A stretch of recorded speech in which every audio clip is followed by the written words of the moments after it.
कोई issue? Governance और transparency. Governance word हमने निकाला है प्रिंसिपल से, मीन रूल्स जो आपको फॉलो करने हैं। कौन से रूल्स? उसमें लॉज भी आ जाते हैं, उसमें आपकी ऑर्गेनाइजेशन के कुछ रूल्स भी आ जाते हैं। ऑर्गेनाइजेशन का rule like being a manager, आप बिजनेस को मैनेज कर रहे हो, डिसीजन मेकिंग कर रहे हो, तो आपको क्या करना है, शेयर होल्डर का बेस्ट भी देखना है जिसने आपको इस बिजनेस में लाया है। ठीक हो गया? ये क्या है? गवर्नेंस। या कुछ लॉज हैं वो आपको फॉलो करने हैं।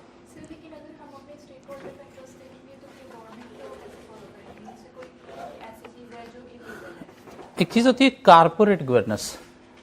कारपोरेट गवर्नेंस क्या है कि स्टॉक एक्सचेंज ऐसी प्लीज आपको कुछ रूल्स देती है कि बीइंग अ लिस्टेड कंपनी आपको ये रूल्स को फॉलो करना है। वो जो कारपोरेट गवर्नेंस मीन ऐसी सीपी के जो रूल हैं वो भी लाइक लॉज ही हुए आपके लिए, जो आपको फॉलो करने फॉलो करोगे तो लिस्टिंग मेंटेन रहेगी, वरना नहीं। उसके अंदर काफ़ी सारी बातें हैं कि आपने शेयर होल्डर का बेस्ट भी देखना है, आपने इंडिपेंडेंट डिसीजन मेकिंग भी करनी है, आपने सबका बेस्ट भी देखना है, स्टेक होल्डर की सपोर्ट को भी मेंटेन करना है, तो उसमें फिर वो सारी चीज़ें आ जाएंगी। सो क्या था? Norms, principle and values. Norms mean रीत रिवाज, रीत रिवाज मीन इंडस्ट्री के नॉर्म्स क्या हैं, प्रिंसिपल्स मीन लॉज या गवर्नेंस रूल्स क्या हैं, SECP के हैं, ये किसी बॉडी के हैं, और वैल्यूज़ आपकी जो बिलीव्स हैं।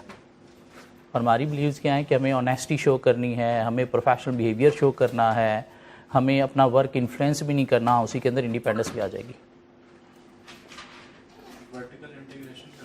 वर्टिकल इंटीग्रेशन क्या होती है? एक चीज़ होती है इंटीग्रेशन। इंटीग्रेशन होती है लिंक क्रिएट करना विद अदर्स, बिजनेस सपोर्ट के लिए।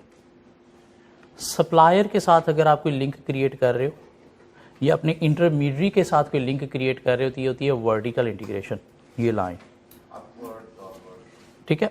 एक चीज़ होती है हॉरिजॉन्टल इंटीग्रेशन, अपने कंपैक्टर के साथ, अपने बिजनेस यूनिट्स डिफरेंट जो हैं ब्रांचेस के साथ कोई लिंक क्रिएट कर रहे हो तो ये क्या है? Horizontal integration.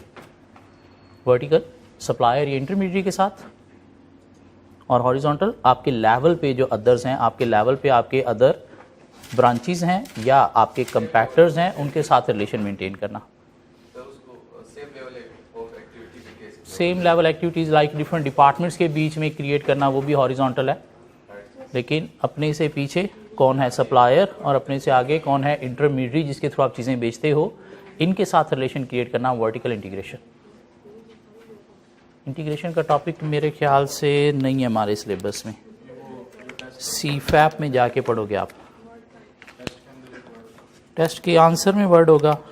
हाँ भाई ना, वो क्वेश्चंस क्योंकि उठाए वहाँ से गए हैं तो वहाँ पे 3 चीज़ों का नॉलेज है। और के मसले मसाइल? ट्रांसपेरेंसी बोलते हैं शफाफियत को, कि अगर आप कहीं पे रिपोर्टिंग करने जा रहे हो तो रिपोर्टिंग में आपने क्या करना है? शफाफियत जाहिर करनी है, मीन चीज़ें छुपी नहीं होनी चाहिए, जो एक्चुअल बात है वो आपको डिस्क्लोज करनी है। जो हमने कहीं पे क्वेश्चन कोई किया था, शायद AAA का क्वेश्चन किया था, उसके अंदर कहीं पे कोई रिपोर्टिंग करने जा रहे थे, जैसे वो AIA का इशू था कि उसे वो एनवायरमेंटल डैमेज है वो नज़र आया तो रिपोर्ट करे या ना करे, तो वहाँ पे हमने ट्रांसपेरेंसी डिस्कस की थी। और कोई मसले? लाइफ साइकिल का कोई सवाल नहीं है तो अच्छी बात है, बस उतना ही रखो। प्रैक्टिस होनी चाहिए। मुझे कोई क्वेश्चन उसका मिला नहीं, मिला तो एक बहुत बड़ा क्वेश्चन था 3 पेजेस का, कोई छोटा क्वेश्चन कहीं से मिला तो डिस्कस करेंगे। ICAP ने अगर हया कर ली, बुक दे दी, तो शायद उसमें कोई क्वेश्चन मिल जाए हमें। सिर्फ MFA रहेगी क्योंकि बुक लिखी नहीं हुई, क्या करें वो बेचारे, वो डिसाइड ही नहीं कर पा रहे कि कौन सा सिलेबस हमें CFAP लेवल पर रखना है और कौन सा यहाँ पे लेके आना है, क्योंकि जो बुक अभी तक बनाई उसमें तो CFAP की बुक के चैप्टर कॉपी पेस्ट कर दिए। अब अगर सेम चीज़ें यहाँ पे भी है, वही वर्डिंग वही चीज़ें, तो फाइनल पे फिर क्या रखना है? और निचले लेवल पे उनको कोई बेसिक लेवल की या डिफरेंट वर्डिंग अब मिल नहीं रही कहीं से, वो लिखना पड़नी है, वो लिख नहीं सकते।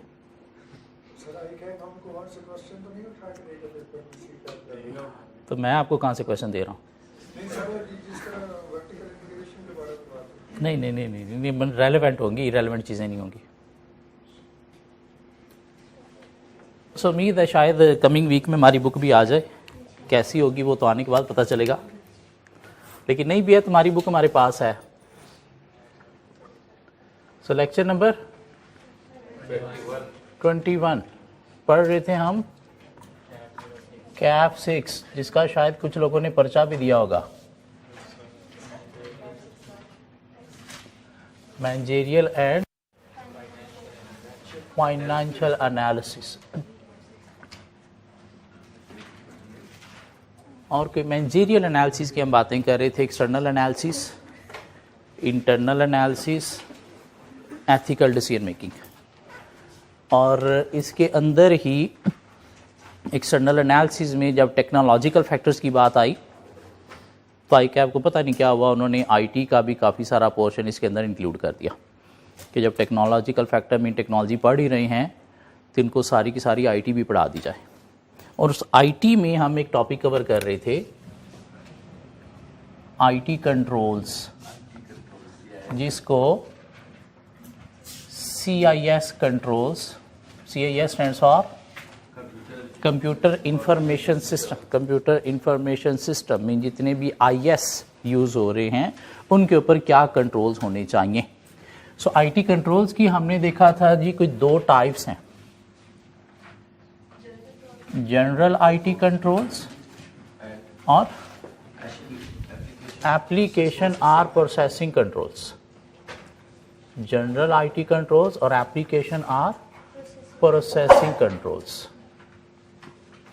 कुछ लोगों ने अगर ऑडिट पढ़ा हुआ है तो शायद उन्होंने ये वहाँ पे पढ़े होंगे, नहीं पढ़ा हुआ तो ऑडिट का एक टॉपिक भी हम इसी में कवर कर लेंगे, क्योंकि ऑडिट के पेपर में मल्टीपल टाइम्स 4-6 नंबर के लिए ये टॉपिक टेस्ट होता है, differentiate between general IT controls and application or processing control. Multiple time test हो चुका है, लेकिन वो ऑडिट है, ये MFA है। सो जनरल कंट्रोल्स क्या है? ऐसे कंट्रोल्स जो ओवरऑल आईटी सिस्टम के ऊपर हर तरह की ऑर्गेनाइजेशन में होना जरूरी है। किस लिए?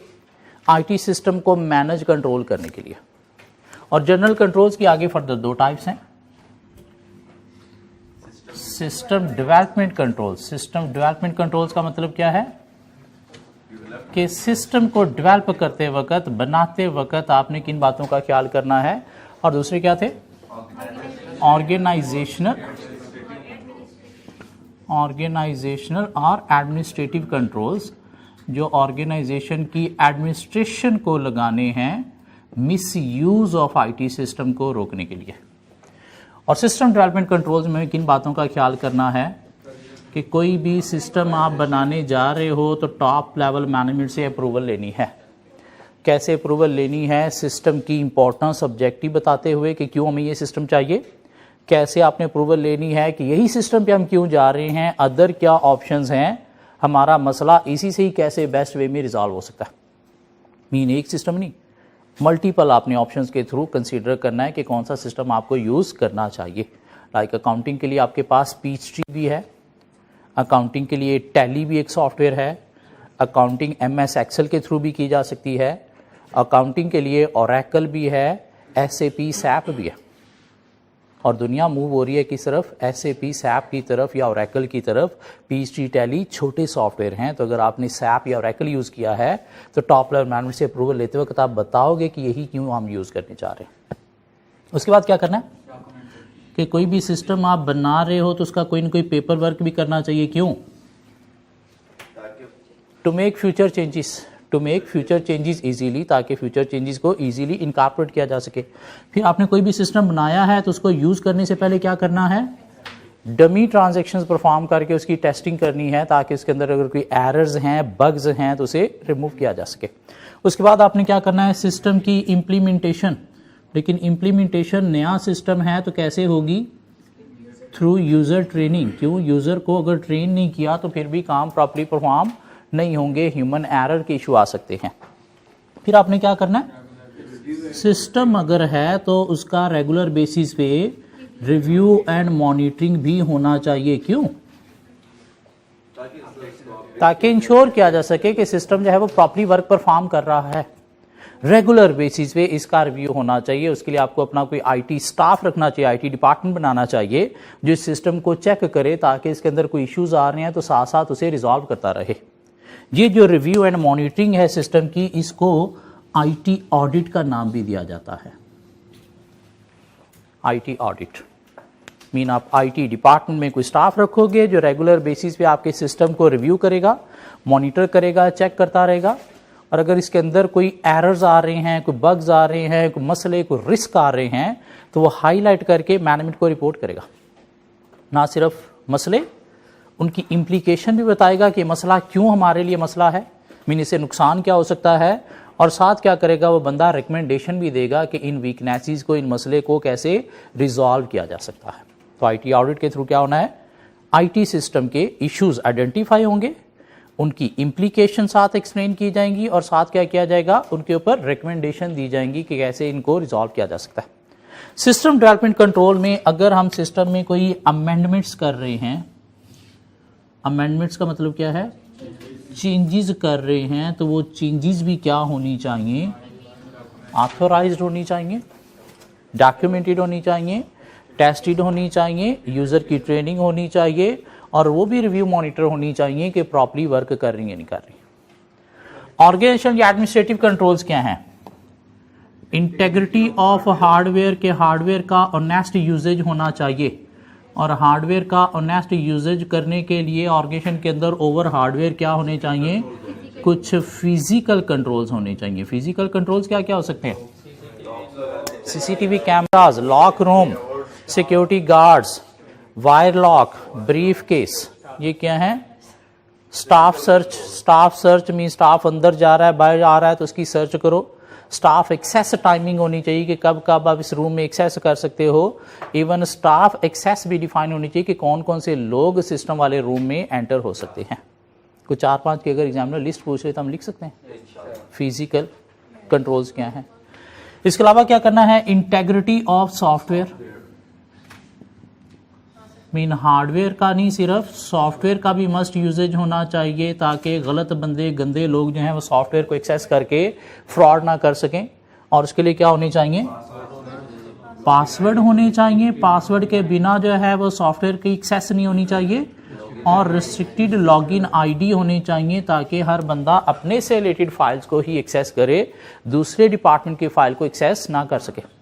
अब पासवर्ड के आगे कुछ डिटेल है कि पासवर्ड यूनिक होने चाहिए, इजी टू रिमेंबर नहीं होने चाहिए, अल्फा न्यूमेरिक होने चाहिए, डेस्क पे नहीं लिखे होने चाहिए, अगर हैं तो रिमूव कर देने चाहिए, और आफ्टर सर्टेन टाइम चेंज होने चाहिए ताकि किसी के हाथ लग गया है तो लॉन्ग टर्म गंद ना घोल सके, मीन फ्रॉड लॉन्ग टर्म ना चल सके।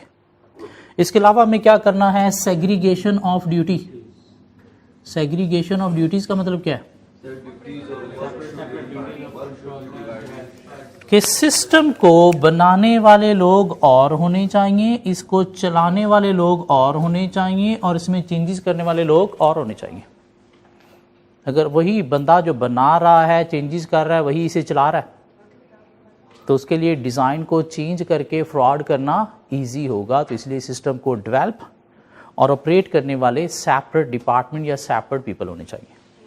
इसके अलावा हमारे पास ऑर्गेनाइजेशन एडमिनिस्ट्रेटिव कंट्रोल्स क्या हैं, कंटिन्यूटी ऑफ ऑपरेशन के लिए, कंटिन्यूटी ऑफ ऑपरेशन के लिए कुछ डिजास्टर रिकवरी प्रोसीजर्स होने चाहिए। क्या होने चाहिए, डिजास्टर रिकवरी, डिजास्टर रिकवरी।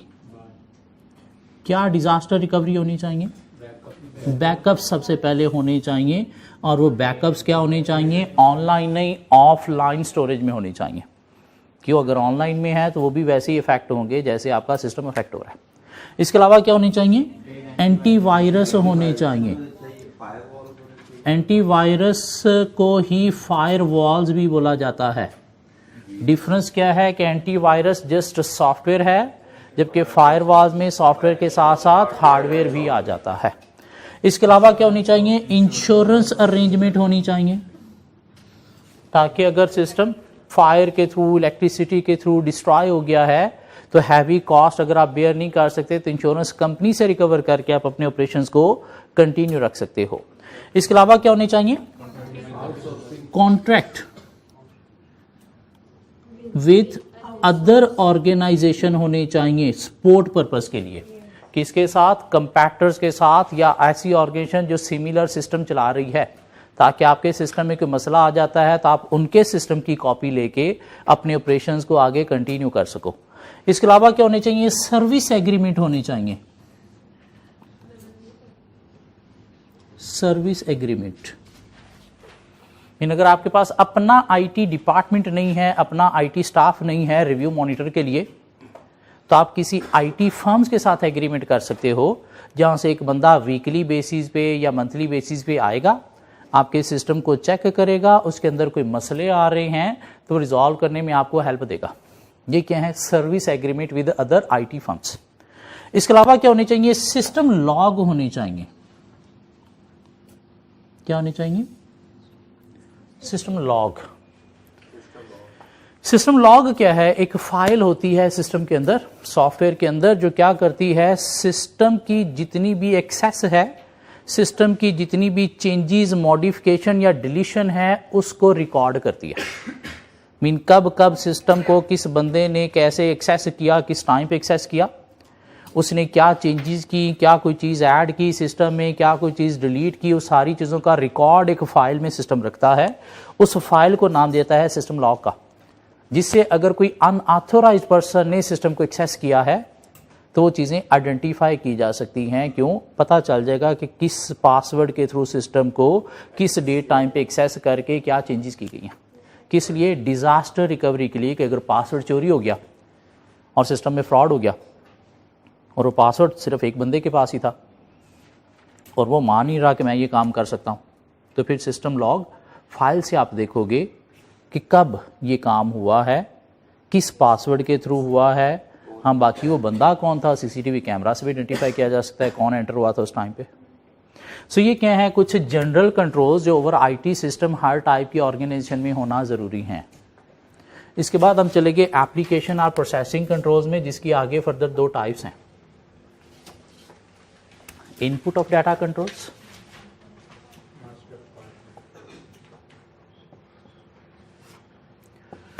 और master file control. Master file का एक और भी नाम था स्टैंडिंग डाटा। स्टैंडिंग डाटा बोले तो परमानेंट डाटा या सपोर्टिव डाटा, जो डेटा फाइल्स को, मीन डेटा जो हम एंटर करते हैं उसको प्रोसेस करने में सपोर्ट करता है। लाइक हम ट्रांजैक्शन एंटर कर रहे हैं कहाँ से? डेटा फाइल से। उसके पीछे जो लेजर्स पड़े हैं वो कहाँ पे पड़े हैं? Standing data mean master file में। एक प्रोडक्ट हमने सेल की, इसका हम ये कोड स्कैन करके सिस्टम में एंटर करेंगे और क्वांटिटी सपोज 10 एंटर की। अब ये प्रोडक्ट का नाम क्या है, इसकी प्राइस क्या है, कहाँ पे डिफाइन है? Standing data mean master file में। उसके अकॉर्डिंगली क्या होगा? प्रोसेसिंग होके ट्रांजैक्शन डिफरेंट लेजर्स में ऑटोमेटिकली एंटर होगी। सो इंपॉर्टेंट फाइल है मास्टर फाइल। तो इसके कंट्रोल क्या होने चाहिए कि इसका यूज़र जो है वो सिर्फ ऑथोराइज्ड होना चाहिए, मीन सिर्फ टॉप मैनेजमेंट को ही एक्सेस होनी चाहिए। इसके अंदर चेंजेस रेगुलर बेसिस पे करना पड़ती हैं, तो इसकी डॉक्यूमेंटेशन होनी चाहिए। पासवर्ड के बिना इसका यूजेज बिल्कुल भी नहीं होना चाहिए और password unique after certain time change होने चाहिए। इसके अंदर जो अमेंडमेंट्स हो रही हैं, चेंजेस हो रही हैं, उनके ऊपर कोई चेक्स होने चाहिए। चेक्स मीन कोई अप्रूवल प्रोसीजर होना चाहिए, कोई प्रिंट आउट लेके इंश्योर करना चाहिए कि सिस्टम में प्रॉपर्ली सेव हो चुकी है। इसका पीरियोडिक मीन रेगुलर बेसिस पे रिव्यू होना चाहिए, ताकि इंश्योर किया जा सके कि अंडर कंट्रोल है, कोई इश्यूज इसके अंदर नहीं आ रहे। कि इसके अंदर इश्यूज हैं तो पूरा सिस्टम फिर इशू में ही होगा। इसके अलावा क्या है? इनपुट ऑफ डाटा कंट्रोल, के हम सिस्टम में इनपुट एंटर करते हैं, सिस्टम उसे प्रोसेस करके हमें प्रोवाइड करता है आउटपुट। तो ये जो इनपुट एंटर हो रही है, अगर हम इसे कंट्रोल कर लें कि ये ऑथोराइज्ड पर्सन के थ्रू ही होनी चाहिए, कंप्लीट एंटर होनी चाहिए, एक्यूरेट एंटर होनी चाहिए, तो प्रोसेसिंग उसके अकॉर्डिंगली होगी, तो आउटपुट आपको कंप्लीट मिलेगी, एक्यूरेट और रिलायबल मिलेगी। तो इसलिए इनपुट ऑफ डाटा के ऊपर आपको कंट्रोल लगाने हैं क्या? ऑथोराइजेशन, कि सिर्फ ऑथोराइज्ड यूजर ही सिस्टम में डाटा इनपुट करें। कैसे ऑथोराइज यूजर आइडेंटिफाई होंगे? पासवर्ड के थ्रू, थंब इंप्रेशन के through, face ID retina recognition के थ्रू, या फिर सिक्योरिटी क्वेश्चंस के थ्रू। जो इनपुट एंटर हो रही है वो कंप्लीट सिस्टम में एंटर होनी चाहिए। कंप्लीटनेस कैसे इंश्योर होगी? Data entry sheets pre numbered होनी चाहिए। After entry each sheet signed या cancel by data entry operator होनी चाहिए, ताकि मिसिंग डाटा भी आइडेंटिफाई किया जा सके और डुप्लीकेशन ऑफ डाटा को अवॉइड किया जा सके। जो डाटा सिस्टम में एंटर हो रहा है वो एक्यूरेट एंटर होना चाहिए। और एक्यूरेसी से रिलेटेड हमारे पास की दो तरह के कंट्रोल्स हैं, वेरिफिकेशन चेक और वैलिडेशन चेक।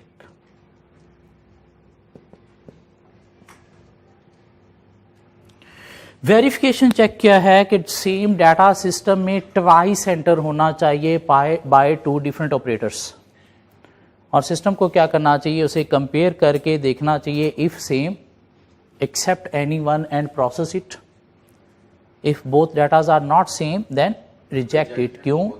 दो ऑपरेटर कभी भी सेम मिस्टेक नहीं कर सकते, दिस मीन डाटा जो इनपुट हो रहा है उसके अंदर मिस्टेक है। सो किस लिए है? मेनली टाइपिंग एरर्स को रोकने के लिए। और अगर आप कोई सेंसिटिव टाइप का डाटा सिस्टम में एंटर कर रहे हो जिसकी जरा सी एक आध अमाउंट की मिस्टेक भी आपके लिए काफी कॉस्टली हो सकती है, तो फिर आपको ये डबल कॉस्ट बेयर कर लेनी चाहिए। तो एक दफा रॉन्ग डाटा एंटर हो गया तो उसे फिर करेक्ट करने के लिए उससे शायद बहुत ज्यादा कॉस्ट आएगी। तो इसलिए वेरिफिकेशन चेक इसलिए है टाइपिंग एरर को रोकने के लिए। मतलब क्या इसका कि same data should be enter into the system twice bye two different operators. System should compare both data if same, accept any one and process. If not same, then reject it. Mean ask the operators to enter again. Validation check क्या है कि data system में enter हो रहा है वो valid होना चाहिए। वैलिड का मतलब क्या है? एक्यूरेट होना चाहिए, रॉन्ग नहीं होना चाहिए। मीन सिस्टम को रॉन्ग डाटा एक्सेप्ट नहीं करना चाहिए, जिसके लिए कुछ चेक्स, कुछ कंट्रोल्स होने चाहिए। Check digit verification,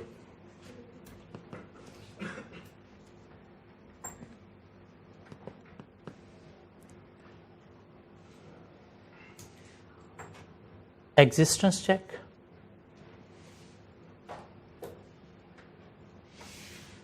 format check,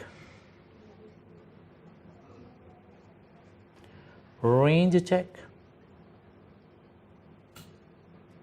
and hash total. जो डाटा सिस्टम में एंटर हो रहा है वो एक्यूरेट एंटर होना चाहिए, रॉन्ग नहीं। वैलिड डाटा सिस्टम में एंटर होना चाहिए, इनवैलिड डाटा सिस्टम में एंटर नहीं होना चाहिए। और वो इनवैलिड डाटा को एंटर होने से रोकने के लिए इनपुट ऑफ डाटा स्टेज पे कंट्रोल्स होने चाहिए। क्या? Check digit verification, existence check, format check, range check and hash total. Limit check वही रेंज में आ जाएगा, रेंज और लिमिट एक चीज है। चेक डिजिट वेरिफिकेशन क्या है कि सपोज ये कोड हम सिस्टम में एंटर कर रहे हैं, या एम्प्लॉइज ने कोई आवर्स वर्क किए तो हम सिस्टम में एंटर करेंगे एम्प्लॉय का कोड और साथ आवर्स। हाँ, वो कोड किस एम्प्लॉय का है वो ऑलरेडी उसका लेजर यहाँ पे डिफाइन है जहाँ पे उसकी ट्रांजैक्शन होनी है। ये इन्वेंट्री कोड हमने एंटर किया, ये इन्वेंट्री कोड किस इन्वेंट्री का है, इसकी क्या प्राइस है, वो ऑलरेडी यहाँ पे डिफाइंड है, तो सिस्टम उसके अकॉर्डिंगली प्रोसेस करेगा। अब सपोज ये इन्वेंट्री कोड कैसे एंटर किए जाते हैं? स्कैनर के थ्रू स्कैन करके। लेकिन कुछ ऑर्गेनाइजेशन गरीब होती हैं, स्कैनर नहीं है तो ये कोड मैनुअली एंटर किया जाएगा। ये एम्प्लॉय कोड एंटर करना है तो स्कैन नहीं होगा, वो तो मैनुअली ही एंटर किया जाएगा। जैसे आप लोगों का कॉलेज आईडी है, सिस्टम में आपका रिकॉर्ड रखने के लिए क्या करना है, वो कॉलेज आईडी एंटर करना है। अब सपोज एक कोड एंटर करना था सिस्टम के अंदर 1 2 3 4 7, गलती से एंटर हो गया 1 2 3 3 4 7, मीन 3 डबल प्रेस हो गया, ये एंटर हो गया 1 2 4 3 7। तो क्या सिस्टम को ये या ये एक्सेप्ट करना चाहिए? रिजेक्ट करना चाहिए ना, क्या कहना? ये जो 1 2 3 4 7 की बजाय 1 2 4 3 7 एंटर हो गया, इसको बोलते हैं ट्रांसक्रिप्शनल एरर। कौन सा error? Transcriptional error. Mean code के डिजिट इंटरचेंज हो गए, और ये जो नहीं, ये ट्रांसपोजिशनल है, सॉरी, ट्रांसपोजिशनल एरर है। क्यों? डिजिट चेंज हो गए, और ये जो बिल्कुल एक डिफरेंट कोड एंटर हो गया, इसे बोलते हैं ट्रांसक्रिप्शनल एरर। सो ट्रांसपोजिशनल क्या है कि डिजिट जो है वो आगे पीछे हो गए, 1 2 3 4 7 की बजाय 1 2 4 3 7 एंटर हो गया, और ये जो बिल्कुल एक डिफरेंट कोड एंटर हो गया है जो शायद है ही नहीं उतना, मीन डिजिट टोटल कितने थे? 5 थे, और ये 6 एंटर हो गए हैं, तो ये क्या है? Transcriptional error. अब इस तरह के एरर अगर इनपुट ऑफ डाटा स्टेज पे हो रहे हैं तो सिस्टम में एंटर तो नहीं होने चाहिए। इनको सिस्टम में एंटर होने से रोकने के लिए इनपुट ऑफ डाटा स्टेज पे कंट्रोल होता है, जिसे नाम दिया जाता है चेक डिजिट वेरिफिकेशन, जो क्या करता है? किसी मैथमेटिकल फार्मूला के अकॉर्डिंगली इस कोड को चेक करता है और देखता है अगर वो फार्मूला के अकॉर्डिंगली एक्यूरेट बैठ रहा है तो उसे एक्सेप्ट करेगा, अदरवाइज उसे क्या कर देगा? रिजेक्ट कर देगा। इसमें सपोज ये जो पहला डिजिट है ना, ये है किसी इन्वेंट्री के डिपार्टमेंट का डिजिट। लाइक ये 1 क्या डिनोट कर रहा है कि सपोज ये इन्वेंट्री है, और कौन सी इन्वेंट्री है? स्टेशनरी से रिलेटेड इन्वेंट्री है, और उसके कोड आपने जो है वो इस तरह से डिफाइन किए होते हैं 4 डिजिट के साथ। अब कोई और इन्वेंट्री, सपोज आप जो है वो कोई क्रॉकरी भी बेचते हो, तो उसका ये पहला डिजिट सपोज होगा 7, और उसका आगे वाला कोड फिर 4 डिजिट नहीं 6 या 7 डिजिट होंगे। तो इस तरह से सिस्टम क्या करता है? किसी मैथमेटिकल फार्मूला रिलेशनशिप के अकॉर्डिंगली जो कोड एंटर हो रहा है उसको चेक करेगा, अगर उसमें कोई ट्रांसपोजिशनल या ट्रांसक्रिप्शनल एरर है तो उसे क्या करेगा? रिजेक्ट कर देगा, मीन एक्सेप्ट ही नहीं करेगा। हाँ, वो मैथमेटिकल फार्मूला क्या है, कैसे कैलकुलेशन होती है, वो हमें जानने की जरूरत नहीं है, क्योंकि हमारे इस पेपर के सिलेबस में नहीं है। ठीक हो गया? सो चेक डिजिट वेरिफिकेशन क्या करता है? इनपुट ऑफ डाटा स्टेज पे जो डेटा, जो कोड सिस्टम में एंटर हो रहा है, अगर उसमें कोई ट्रांसक्रिप्शनल या ट्रांसपोजिशनल एरर है तो उसे क्या करता है? रिजेक्ट करता है, ताकि रॉन्ग डाटा सिस्टम में एंटर होने से रोका जा सके।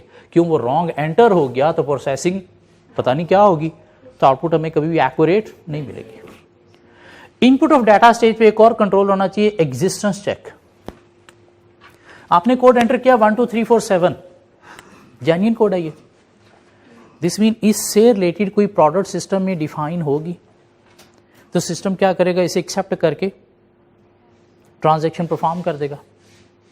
अब अगर आपने कोई कोड एंटर किया सपोज 93474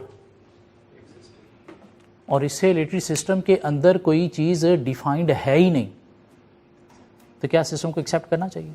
नहीं। तो वही कोड एक्सेप्ट करने चाहिए जो सिस्टम के अंदर डिफाइंड है, मीन सिस्टम के अंदर एग्जिस्ट करते हैं।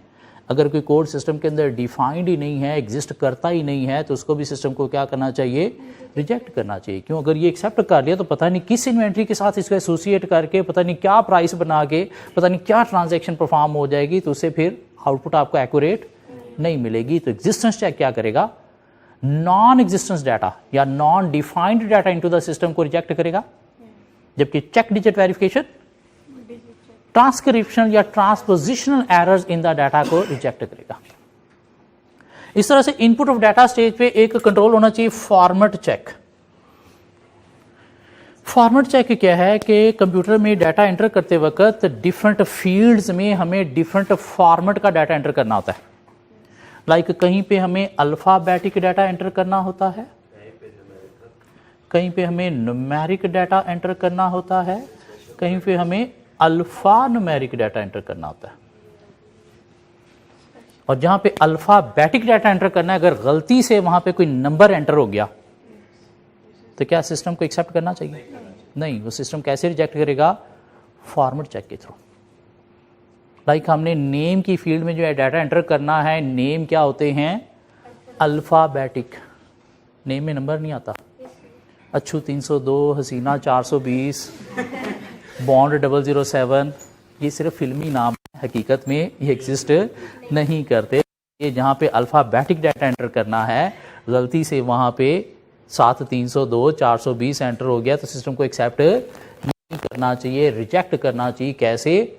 फॉर्मेट चेक कंट्रोल के थ्रू। इस तरह से कहीं पे फ़ोन नंबर एंटर करना है तो वो क्या होगा? न्यूमेरिक। उसमें गलती से कोई अल्फ़ाबेट साथ चला गया, क्या सिस्टम को एक्सेप्ट करना चाहिए? नहीं। क्यों? कल को कॉन्टैक्ट करने में इशू आ जाएगा। एड्रेस ऑलवेज अल्फ़ा न्यूमेरिक होता है, कभी भी सिर्फ नंबर्स, ये सिर्फ अल्फ़ाबेट्स एड्रेस नहीं होता। तो अगर एड्रेस फील्ड में अल्फ़ा न्यूमेरिक डाटा एंटर नहीं हो रहा तो क्या सिस्टम को एक्सेप्ट करना चाहिए? नहीं। क्यों? वो एक्यूरेट एड्रेस है ही नहीं। सपोज आप कस्टमर को डिलीवर करते हो ऑर्डर लेने के बाद और कस्टमर ने एड्रेस में नंबर या सिर्फ अल्फ़ाबेट्स एंटर कर दिए तो क्या आप कस्टमर को डिलीवरी दे पाओगे?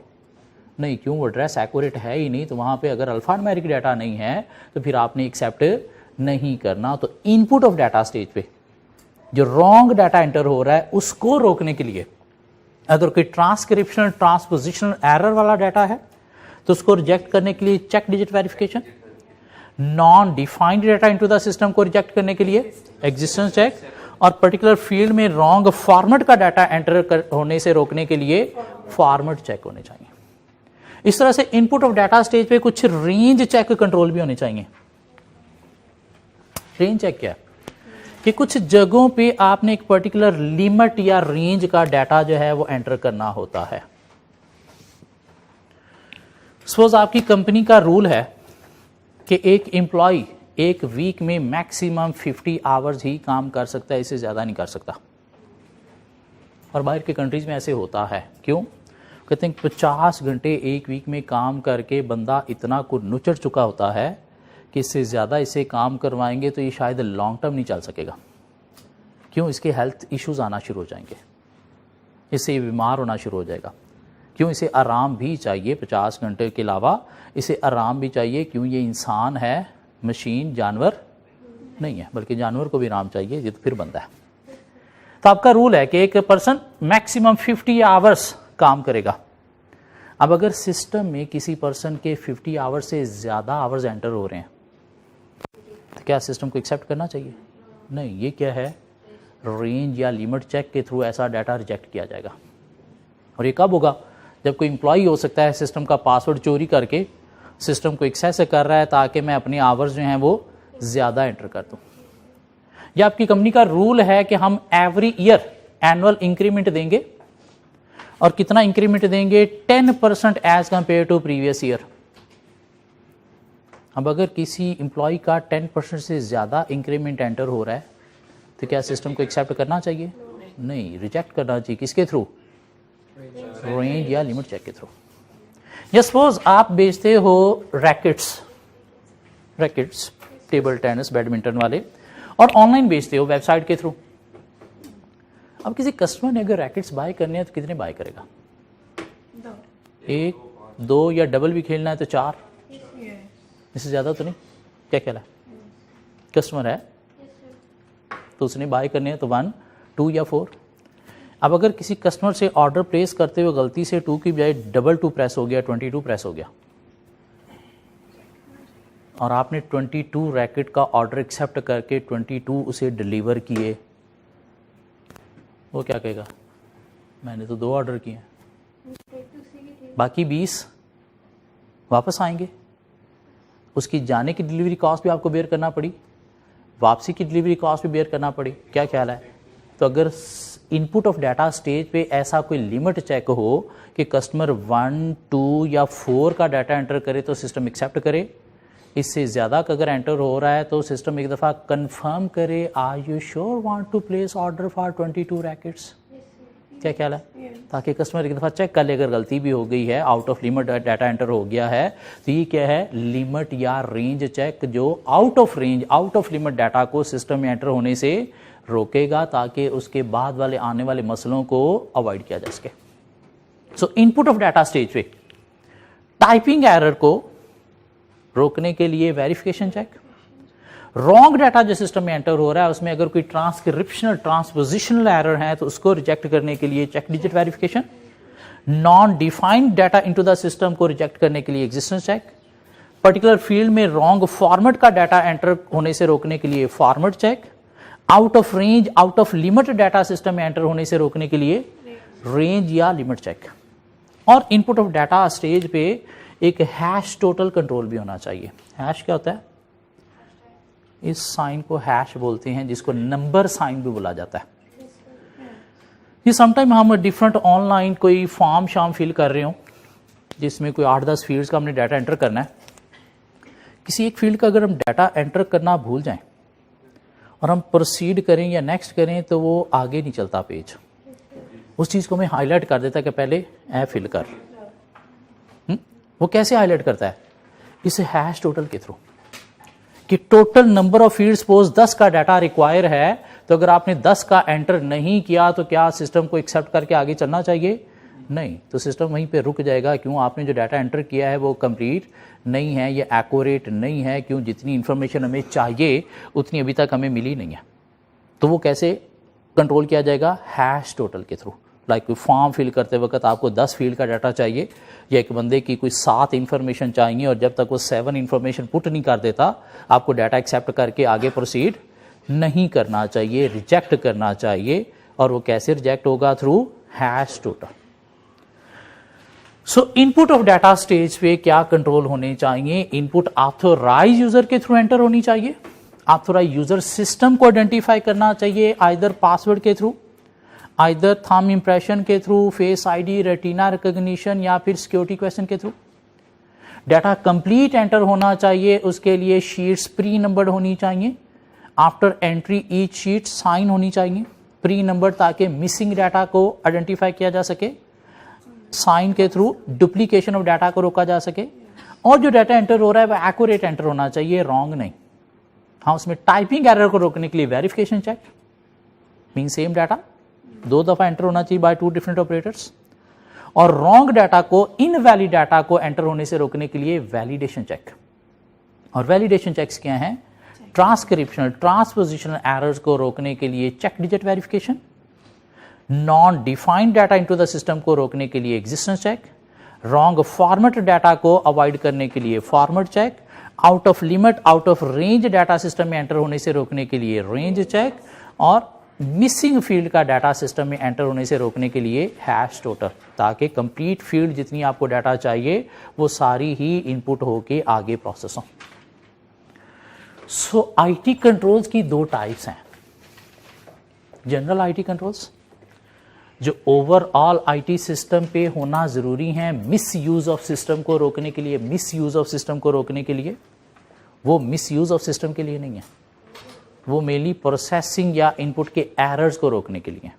ये मिस यूज ऑफ सिस्टम को रोकने के लिए हैं कि सिस्टम डेवलप करते वक्त कुछ बातों का ख्याल रखना है और कुछ ऑर्गेनाइजेशन या एडमिनिस्ट्रेटिव कंट्रोल लगाने हैं। और मेनली जनरल कंट्रोल्स हैं क्या?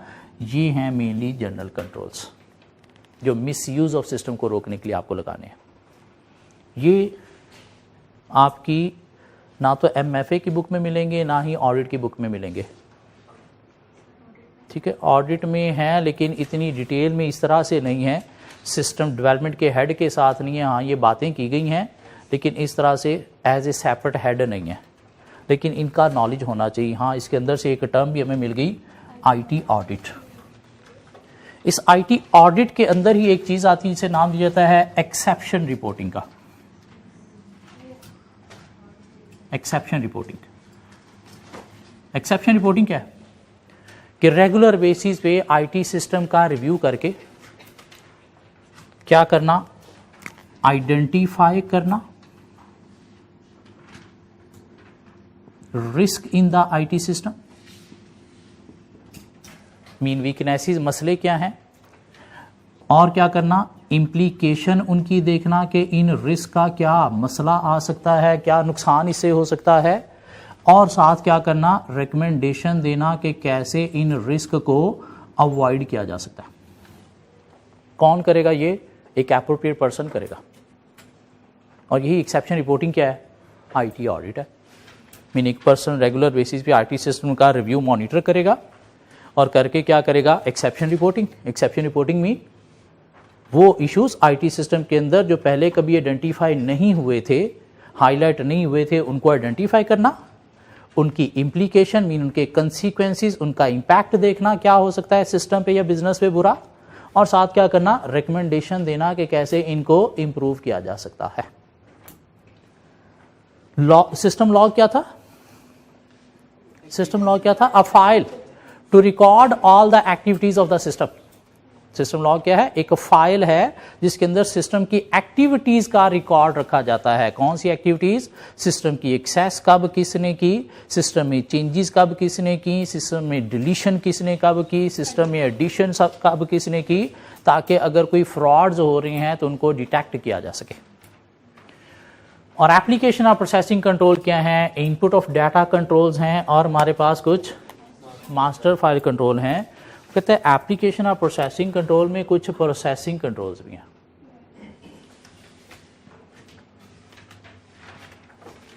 कि जो डेटा प्रोसेस हो रहा है उसके ऊपर भी कुछ कंट्रोल्स हैं और उसमें सिर्फ हमें एक ही कंट्रोल याद रखना है जिसे नाम देता है डेटा इंक्रिप्शन।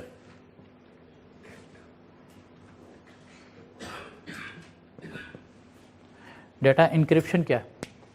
कि प्रोसेसिंग के टाइम पे आप data sometime one place to another move कर रहे होते हो, तो मूव करते वक्त आपको क्या करना है, उस डेटा को कोडेड फॉर्म में पासवर्ड प्रोटेक्टेड ही मूव करना है, ताकि एक जगह से डाटा गया है तो दूसरी जगह पे पहुंचते वक्त रास्ते में अगर हैक हो जाता है तो वो मिस यूज़ ना हो सके। तो इसलिए आपने उसको एनक्रिप्टेड फॉर्म में, मीन कोडेड फॉर्म में कन्वर्ट करके थ्रू पासवर्ड जो है वो ट्रांसफ़र करना है। ये जो पासवर्ड इसके ऊपर होता है इसे की भी बोलते हैं। मीन सेंड करने वाला एक की के थ्रू उसे बंद करेगा और आगे रिसीव करने वाला की मीन पासवर्ड एंटर करके उसे ओपन करके यूज़ करेगा। हाँ, वो की ऑटोमेटिकली कोडेड डाटा को अंडरस्टैंडेबल फॉर्म में कन्वर्ट कर देती है।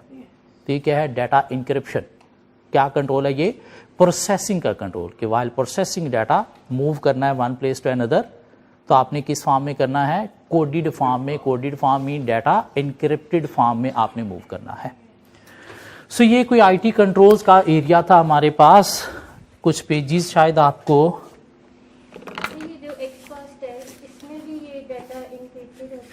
इसमें भी डाटा इंक्रिप्टेड फॉर्म में होता है। इसकी समटाइम कोई फाइल वगैरह खोलने की कोशिश करो तो आपको आगे कोडेड डाटा नजर आएगा। ऐसे ही है जी। ये आपको कुछ नोट्स मैंने दिए थे, सॉफ्ट में आपको मिल गए थे, हार्ड चाहिए हो तो ऊपर फोटोकॉपियर से आपको मिल जाएंगे। इसके अंदर ये आईटी कंट्रोल्स की काफ़ी बातें की गई हैं। हाँ, जो बातें की गई हैं ऑलमोस्ट सारी हम कवर कर चुके हैं। इनको आप रीड कर सकते हो। थोड़ा इसमें आगे जाएं।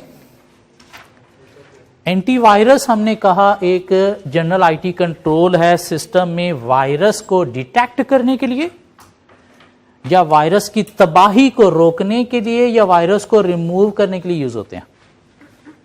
वायरस को डिटेक्ट करने के लिए, वायरस को रिमूव करने के लिए क्या यूज होते हैं? Antivirus software. ये क्या होते हैं एंटीवायरस सॉफ्टवेयर? कोई आर्टिफिशियल इंटेलिजेंस सॉफ्टवेयर होते हैं जो हमारे सिस्टम में देखते हैं कहाँ कहाँ पे बग्स, एरर या वायरस पड़ा है, तो वो डिटेक्ट करके हमें एड्रेस बताते हैं कि फलां फाइल फलां फोल्डर में ये वायरस है, और अगर हम इसे कह दें रिमूव तो क्या करते हैं? उसे सिस्टम में रिमूव कर देते हैं। अब इस वायरस की कुछ टाइप्स हैं। क्या टाइप्स हैं? एक वायरस होता है Trojan horse. Types of virus शायद बचपन में भी आप लोगों ने पढ़े होंगे। Trojan horse. एक वायरस है वॉर्म्स। एक वायरस है trapdoors. Logic bomb, time bomb. वैसे तो आप लोग भी बॉम्ब ही हो। और लास्ट क्या है? Daniel of services. मीन ये कुछ वायरस की टाइप्स हैं जो सिस्टम में, आईटी सिस्टम में आ सकते हैं। ट्रोजन हॉर्स क्या है? जो किसी सॉफ्टवेयर के थ्रू सिस्टम में आता है और पूरे सिस्टम पे आगे ट्रांसफर होता है। मीन किसी सॉफ्टवेयर के थ्रू, मीन आपने कोई सॉफ्टवेयर इंस्टॉल किया, वो आपके सिस्टम में आया तो उसने क्या किया, आपके पूरे सिस्टम को जो है वो करप्ट करना शुरू कर दिया, मीन अदर सॉफ्टवेयर के साथ भी अटैच होना शुरू हो गया। तो ऐसा वायरस जो एक सॉफ्टवेयर के थ्रू सिस्टम में एंटर होता है और उसके बाद डाटा को करप्ट करता है, वो क्या है, ट्रोजन हॉर्स। वॉर्म क्या है, जो एक अफेक्टेड फाइल के थ्रू सिस्टम में एंटर होता है, एक अफेक्टेड फाइल के थ्रू सिस्टम में एंटर होगा और उसके बाद आगे मल्टीपल फाइल्स के ऊपर क्या डुप्लीकेट होता चला जाएगा। ये हम सिस्टम समटाइम खोलते हैं, उसकी मल्टीपल फाइल्स बनी होती हैं, एक क्लिक करते हैं वो तो शायद यूज के काबिल होती है, बाकी सेम उसी नाम की और फाइल बनी होती है, लेकिन वो क्लिक करने से ना ओपन हो रही होती है ना उसके अंदर कुछ होता है। वो क्या है, वॉर्म की टाइप है। ट्रैपडोर क्या है, एक ऐसा वायरस है जो सिस्टम में एंटर होके ये जो हमारे इनपुट ऑफ डाटा के कंट्रोल्स हैं इनको तबाह करता है, ताकि सिस्टम में रॉन्ग डाटा भी एंटर किया जा सके। मीन आईटी कंट्रोल्स को जो अफेक्ट करने वाला वायरस है वो क्या है, ट्रैपडोर्स। मीन ताकि दरवाजे खुल जाएं, किस लिए, सिस्टम को ट्रैप करने के लिए। और दरवाजे तब खुलेंगे जब इनपुट वाले कंट्रोल सारे के सारे तबाह हो जाएंगे, तो उससे क्या होगा, गंदा डाटा भी सिस्टम में इजीली एंटर हो सकता है। मीन मेनली पासवर्ड्स को सिस्टम में खत्म करने के लिए जो वायरस यूज होगा वो क्या है, ट्रैपडोर्स। लॉजिक बॉम्ब क्या है, एक ऐसा वायरस है जो सिस्टम में आ तो जाएगा लेकिन एक्टिव होगा on certain events. Mean system के अंदर कोई एक्टिविटी जब स्टार्ट होगी, कोई इवेंट होगा तो फिर ये एक्टिव होगा। लाइक एक अफेक्टेड ईमेल वायरस वाली आपके सिस्टम में आ गई है, लेकिन ये एक्टिव कब होगा, ऑन सर्टन इवेंट्स। इवेंट्स बोले तो जब आप उस ईमेल को ओपन करोगे, ओपन नहीं करोगे, इवेंट अकर नहीं हुआ तो ये वायरस एक्टिव नहीं होगा। टाइम बॉम्ब क्या है, एक ऐसा वायरस जो सिस्टम में आ तो गया है लेकिन आपके सिस्टम को अफेक्ट करेगा कब, एक सर्टन डेट टाइम पे। वो सर्टन डेट टाइम इसके अंदर डिफाइंड होता है।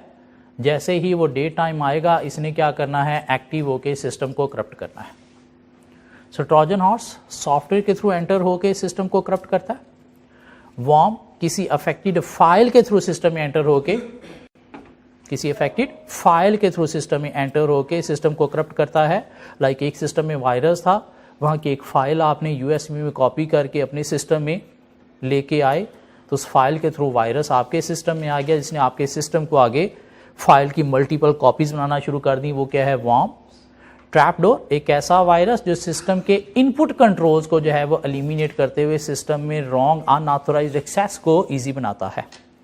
लॉजिक बॉम्ब जो एक सर्टन इवेंट्स पे अकर होगा, एक्टिव होगा। टाइम बॉम्ब एक सर्टन डेट टाइम पे एक्टिव होगा। और डैनियल सर्विस क्या है, ऐसा वायरस है जो आपके सिस्टम में मल्टीपल पॉपअप मेन्यू जो है वो ओपन करके आपका जो मेन काम है उसको रिस्ट्रिक्ट करता है या अफेक्ट करता है। समटाइम एक वेबसाइट हम ओपन करते हैं, जैसे ओपन करते हैं उसके ऊपर कोई 10-15 फजूल सी वेबसाइट ओपन हो जाती है, ताकि आप अपना मेन काम जो है वो ना कर सको। तो ये क्या है, Daniel of services. Mean different popup menus जो है वो ओपन करके आपके वर्क को डिले करता है, आपके सिस्टम को डिस्टर्ब करता है, या आप जो काम करना चाह रहे हो उससे आपको रोक रहा होता है। क्यों, जब तक आप वो पॉपअप मेन्यू को ख़त्म नहीं करते तब तक आप आगे नहीं चल सकते। डिफरेंट मोबाइल एप्लीकेशन अगर हम ऑन करते हैं तो एप्लीकेशन ऑन करते ही उसके ऊपर कुछ और चलना शुरू हो जाता है कि इस एप्लीकेशन को पहले डाउनलोड करो, बेशक आप चाहते हो या नहीं चाहते हो, पहले इस एप्लीकेशन को डाउनलोड करो, फिर आप अपनी मेन एप्लीकेशन को यूज़ कर सकोगे। तो वो जो एप्लीकेशन के ऊपर आ गया है अननेसेसरी, जो आपका काम करने से आपको रोक रहा है, mean different popup menu open कर रहा है, उसे क्या नाम दीजिएगा, Daniel of services. So syllabus का पार्ट है ये टाइप्स ऑफ वायरस भी। एग्जामिनर स्ट्रेट फॉरवर्ड ही टेस्ट कर सकते हैं, ऐसा यहाँ से कोई सिनेरियो बेस्ड क्वेश्चन मेरा नहीं ख्याल बन सकता है। इन सब का सोल्यूशन क्या है, एंटीवायरस, फायरवॉल्स। जो एंटीवायरस होंगे, फायरवॉल्स होंगे, तो अल्टीमेटली ये वायरस सिस्टम में या तो एंटर नहीं होंगे, एंटर हो गए हैं तो डिटेक्ट हो जाएंगे, डिटेक्ट हो गए हैं तो इनको रिमूव भी किया जा सकता है। एक आईटी से एक छोटा सा टॉपिक और है, वो कवर करके आईटी हमारा खत्म हो जाएगा। कॉबिट, COBIT, पढ़ना नहीं है, बस बोर्ड पे दो बातें हमने देखनी है। COBIT stands for control objectives, control objective for information and related technologies. Control objective, C से control, O B objective, for information, T technology होता है तो उसने उससे पहले एक वर्ड और लगा दिया एंड रिलेटेड टेक्नोलॉजीज। क्या है कॉबिट? एक फ्रेमवर्क है। क्या है? फ्रेमवर्क है। किस लिए? For IT governance and control. Mean आपका जो आईटी सिस्टम है बिजनेस के अंदर, उसे गवर्न करने के लिए, उसे कंट्रोल करने के लिए एक फ्रेमवर्क है। मीन कुछ रूल्स हैं कि आप अपने आईटी सिस्टम को बेस्ट वे में कैसे मैनेज कर सकते हो, कैसे कंट्रोल कर सकते हो। यह हेल्प देता है किस चीज में? इन रिड्यूसिंग या मैनेजिंग क्या? IT risk. Mean IT system के ऊपर जो रिस्क आते हैं, जो मसले आते हैं, उनको रिड्यूस करने में, मैनेज करने में, कंट्रोल करने में हेल्प देता है क्या? एक फ्रेमवर्क, जिसे क्या नाम दिया गया है? कॉबिट। मीन ये आपको कुछ रूल्स बताता है, ये आपको कुछ पॉलिसीज बताता है, लाइक ये कंट्रोल्स होने चाहिए। ये आपको कौन बताएगा? एक फ्रेमवर्क बताएगा जिसका नाम क्या है? COBIT. Control objective, control objective for information technology या इंफॉर्मेशन एंड रिलेटेड टेक्नोलॉजीज। तो क्या है? एक फ्रेमवर्क है आईटी गवर्नेंस एंड कंट्रोल का। मीन रूल्स हमें बताता है कि आईटी को कैसे हम कंट्रोल कर सकते हैं, या हमें हेल्प देता है आईटी से रिलेटेड जो रिस्क हैं, जो मसले हैं, उनको रिड्यूस करने में, मैनेज करने में, कंट्रोल करने में। मीन बेस्ट वे में आप अपने आईटी सिस्टम को कैसे चला सकते हो, इश्यूज को रिजॉल्व करते हुए। वो जो गाइडेंस है आपको, वो कहां से मिलेगी? कॉबिट से मिलेगी, कॉबिट फ्रेमवर्क से मिलेगी। हाँ, इसकी डिटेल जब हम बड़े होके CFAP 3 में जाएंगे तो वहाँ पे कोई 2 पेजेस की डिटेल पढ़ लेंगे। अभी हमारे सिलेबस में सिर्फ एक छोटा सा पैराग्राफ है जिसमें सिर्फ ये बताया गया कि कॉबिट क्या है। तो ये 2 पॉइंट हैं, ये है कॉबिट। सो यूं मिला के हमारा जो आईटी का एरिया है ये भी हो गया खत्म। Internal analysis, external analysis, ethical decision making, main मोटी मोटी, बल्कि कुछ छोटी छोटी बातें भी हमने कवर कर ली।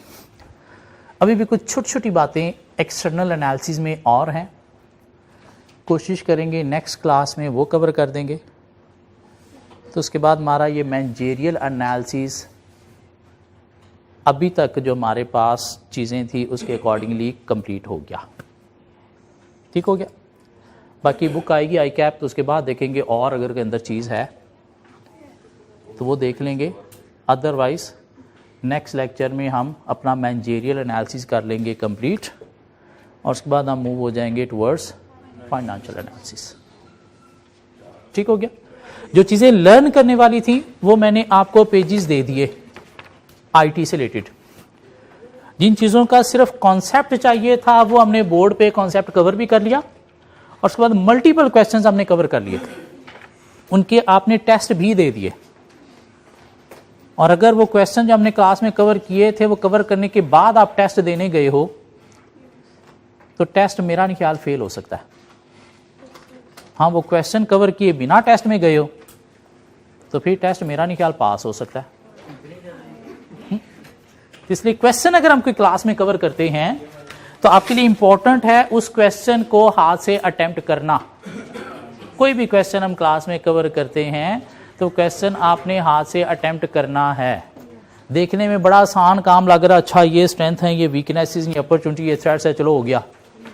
नहीं, जब लिखने बैठोगे पता तब चलता है इसके वर्ड्स क्या बनाने हैं, इसको लिखना कैसे है। और अगर पहले 10 क्वेश्चन आपने अटेम्प्ट किए होते तो टेस्ट नंबर 1 कुछ भी नहीं था। और अगर आपने एथिक्स इन बिजनेस के जो 4 क्वेश्चन हमने किए वो अटेम्प्ट किए होते तो टेस्ट नंबर 2 कुछ नहीं था, पहले 2 क्वेश्चन अटेम्प्ट हो जाते थे। हाँ, तीसरा दिमाग क्लिक करने की देर है कि एक्सटर्नल फैक्टर सिर्फ पेस्टल नहीं 5 फोर्सेस भी होते हैं। और बैरियर टू एंट्री हमने वो जो 6 पढ़े हुए हैं वही हेडिंग दे के 6 पॉइंट आपने साथ रिलेट करने। कितना औखा टेस्ट था? नहीं था। सो प्रीवियस टेस्ट हमारे पास आ गया जो अभी शायद 2 दिन पहले आप लोगों ने दिया। सो पूरी क्लास में से कोई 21 स्टूडेंट्स ने टेस्ट देने की कोशिश की। टोटल मेरे पास तो यहाँ पे लिस्ट में कोई 50 के करीब आ रहे हैं, लेकिन पता नहीं कहाँ पे हैं। कुछ ऑनलाइन में शिफ्ट हो गए हैं, ऑनलाइन में कोई 100 प्लस बच्चा नज़र आ रहा है मुझे। सो मिला के कोई 21 स्टूडेंट्स ने टेस्ट देने की कोशिश की और हमारा पासिंग क्राइटेरिया क्या है? 70%। 29 मार्क्स का टेस्ट था, हाईएस्ट मार्क्स हैं 17 आउट ऑफ 29। पास करने के लिए चाहिए थे 20 मार्क्स।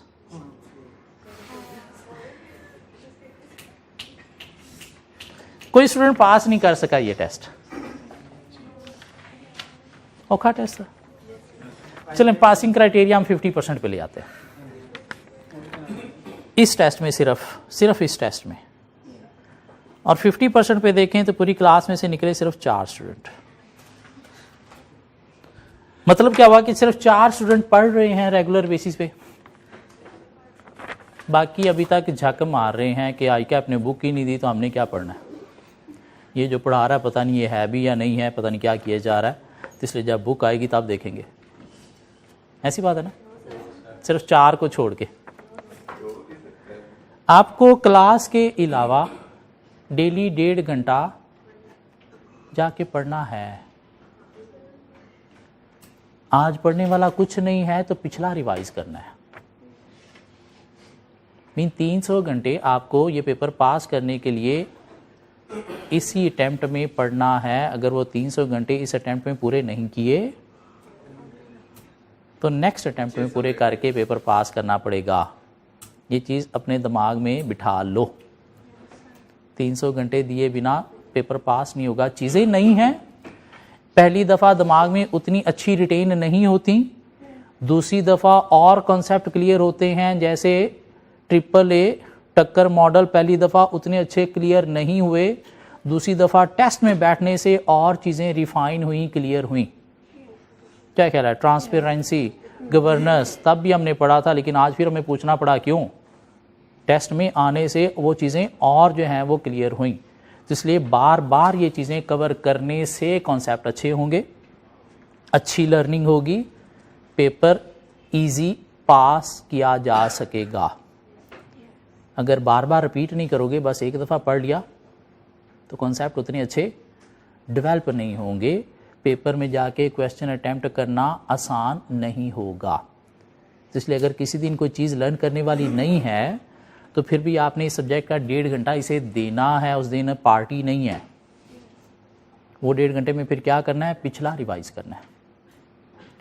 सो हाईएस्ट मार्क्स हैं 17 आउट ऑफ 29 दो स्टूडेंट्स ने लिए 14600, एक्सीलेंट, एंड 20869, एक्सीलेंट।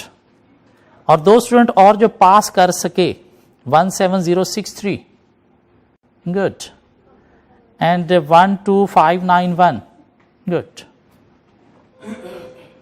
बाकी 50% मार्क्स भी नहीं ले सके। क्या इतना का टेस्ट था कि 50% मार्क्स में 14.5 नंबर भी नहीं लिए जा सकते थे? टक्कर 10 मॉडल था, 7 नंबर का AAA था आपके पास, और आखिरी क्वेश्चन इतना भी गंदा नहीं था कि आप उसमें से कुछ भी आइडेंटिफाई ना कर सको। हाँ चलें, 5 फोर्सेस ने क्लिक किया, पेस्टल तो था ना, उसकी तो 2-3 बातें की जा सकती थी। बैरियर टू एंट्री तो 6 नंबर के लिए कुछ तो बात की जा सकती थी। चलिए कल आप टेस्ट आप लोगों को कल दे दूं। जो IT हमने सारा पढ़ा नोट्स ये सारा करना है। चलें, कल आपको हाईलाइट करूंगा क्या क्या आपने उसमें लर्न करना है।